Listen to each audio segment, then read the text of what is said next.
नरो नरो त नरो रुनी हैन ल ल छोडिदियो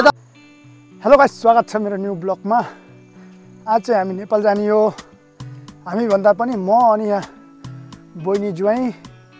चाहिँ बसाइ सरेर हिँड्नु भएको यहाँबाट अब सधैँको लागि नेपालतिर म चाहिँ खालि पुराउन जाने अनि मेरो आफ्नो काम पनि छ हाम्रो गाउँ झन् खाली हुँदै खत्तमै भइसक्यो पहिला यहाँ दाइहरू जानुभयो यहीँ नजिकै हुनुहुन्थ्यो दाइहरू जानुभयो अलि अगाडि बहिनी घर चाहिँ 10-15 मिनटको बाटो अहिले त्यहाँ पनि अब आज जानुहुन्छ त्यहाँ पनि खाली हुन्छ नि अब हामी भनेको कोही पनि छैन नि अब यहाँ अब लास्ट एक्लै लग्यो 10 मिनट होइन 5 मिनटको बाटोमा बहिनी हुनुहुन्थ्यो 5 मिनटको बाटोमा जति त्यही पनि अहिले अब बहिनीहरू जानुहुन्छ अहिले त्यही पनि अब खाली हुने भयो अब भनेको वहाँ पारि उम्लोकोट भन्ने ठाउँमा छ गाउँ त्यहाँ चाहिँ 4-5 घर छन् त्यो चाहिँ अलिक टाढै पर्छ हाम्रो यहाँबाट 10-15 मिनटले पर्छ त्यो त्यहाँ चाहिँ जानलाई अनि हामी एक्लै हुने भयो अब चाहिँ लास्ट हामी मात्रै छौँ अब यो ठाउँमा अनि यहाँ त्यही अब माथि बस्छन् यहाँ गाई पालेर गर्नु चाहिँ तिनी हुन् अरू कोही छैन यहाँ त्यही पनि बाउ छोरी मात्रै छन् तिनीहरू अनि हामी अनि बहिनी आज जानुहुन्छ अब यहाँ बहिनी चाहिँ जानुहुन्थेन होला बस्नुहुन्थ्यो होला यतै तर अब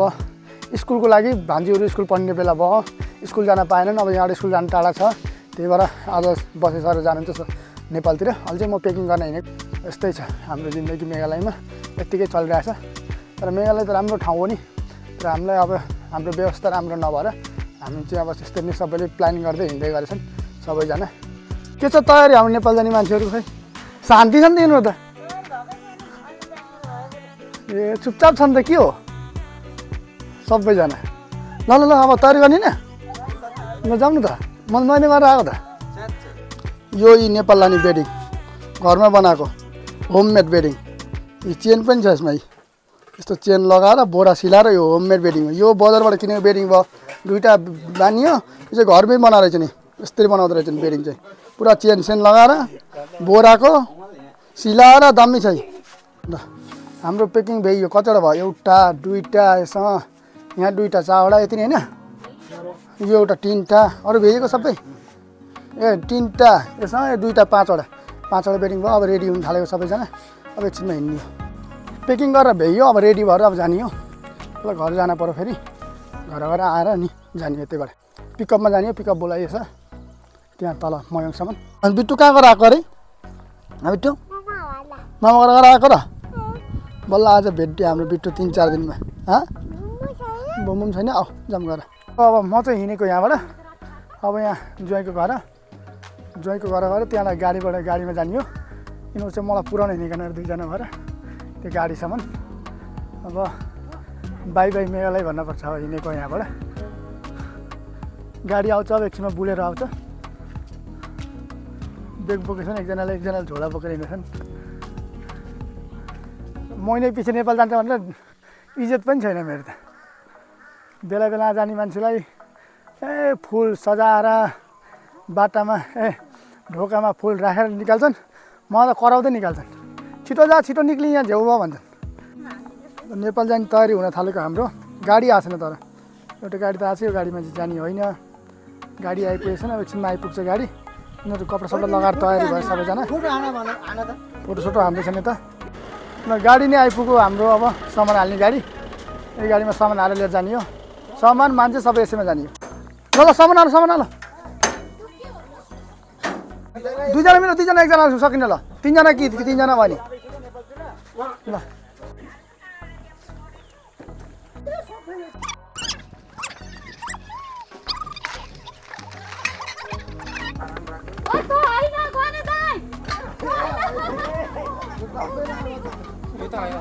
हेर हाल्दैला नि उनीहरूले त हाल्दैला नि सबै फेरि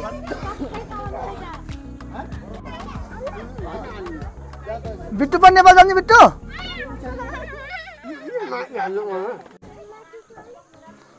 ल बाई बस सबैजना भनेको त गाडीमा चढिसकेछ नि क्या ल जाऊ हामी त अब हिँड्ने ल बसो गयो छोडेर हिँड्ने घर अब सबैजना नेपालतिर यो हाम्रो घरी हाम्रो गाउँ पानी आउनु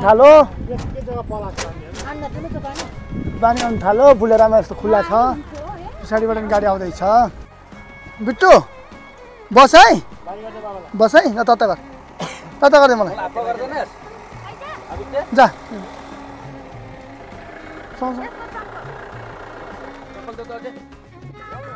फेरि रुनु थालेछ नि नोट त अघि नै नरोक्न पर्ने रहेछ कि बेकार रोकेको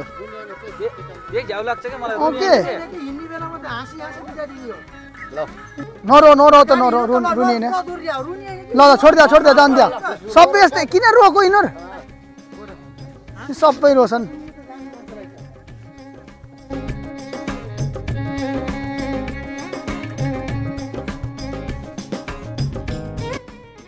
ल बाई बाई सबैजनालाई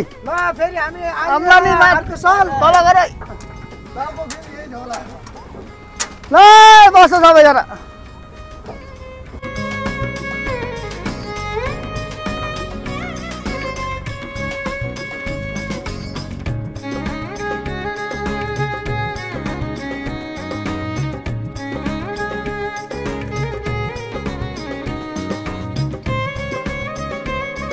हामी आइपुग्यो गाडीमा यहाँ झार्ने सामान यता पछाडि ल्याएर हाल्थ्यो के छ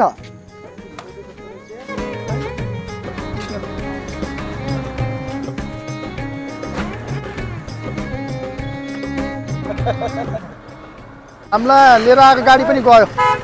यहाँ अङ्कलहरू पनि आउनु भएको छ पुऱ्याउनलाई अङ्कल अनि भाइ दुईजना भएर अब हाम्रो गाडी पनि हिँड्न थाल्यो अब एकछिनमा हिँड्छ ल हामी हिँड्यो अब गाडी पनि हिँड्यो त्यही हो हाम्रो यो रुम आजको कहाँ हामी बस्ने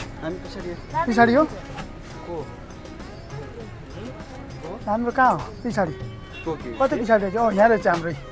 यहाँ टन्न अब दुईजना बस्ने यहाँ तिनजना बस्छन् यसमा बसेर जाने अब ल अब यहाँ बडापानीबाट हिँडेको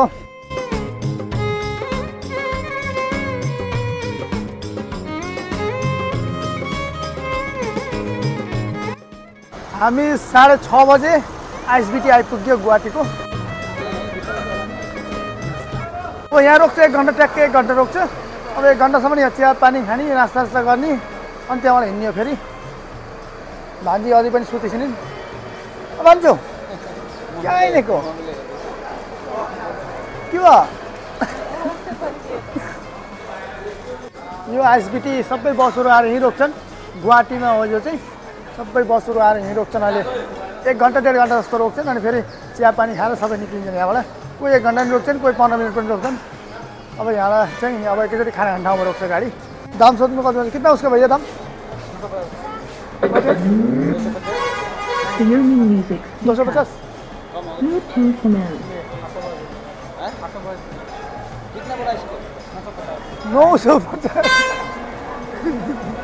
म त 250 नै सुनेको 950 अरे छोडिदिनु अब फेरि हिँड्यो यहाँबाट अब एकैचोटि खाना खाने ठाउँमा रोक्छ हामी आयो यहाँ खाना खाने ठाउँमा पहिला 12 बज्यो आज छिटै लिएर आउँथ्यो आज एकछिन गाडी बिग्रियो 1 घन्टा ढिलो भयो आज 12 बज्यो अब खाना खानियो खाना खाएर अनि यहाँ जानियो सिलगढी पुगिन्छ 12 बज्यो अहिले ट्याक्कै यहाँ खाना खाने होटल यस्तो छ खाना खाने होटल नेपाल जाँदा आउँदा खाना खाने होटल यस्तो हुन्छ खाना चाहिँ यस्तो मान्छे यो प्याज फुलेको पापर सापर दिन्छ अलिकति खाना त सकिन्न देख्न त राम्रो छ हेर्दाखेरि खाना त सकिन्न गाह्रो छ खाना भात खाना सकिएन जस्तो ल्याएको त्यस्तै भयो भात खाने खालको केही पनि छैन कोही गनाछ कोही के बस्छ केही खान सकिएन भातहरू बेकाल खर्च मात्रै भयो आज दुईजना नै भात खान सक्दैन बिल्कुलै खालि यसो मुखमा हालेर मात्रै निक्लेको त्यस्तो खानाको 200 रुपियाँ तिरेर खाना पर्छ खाना के गर्नु अब हामी खाना खाएर अब निक्लिन थालेको सबैजना खाना खाएर भ्याइयो भर्खरै अब आज ब्लग यति नै फेरि भेटौँला अर्को ब्लगमा चाहिँ हामीलाई लाइक गरिदिनु सब्सक्राइब गर्न नभुल्नु भिडियो हेरिराख्नु हामी नेपालतिर घुमिरहेको छौँ म चाहिँ नेपालतिर सबैतिर घुम्छु भिडियो हेरिराख्नु लास्टसम्म बाई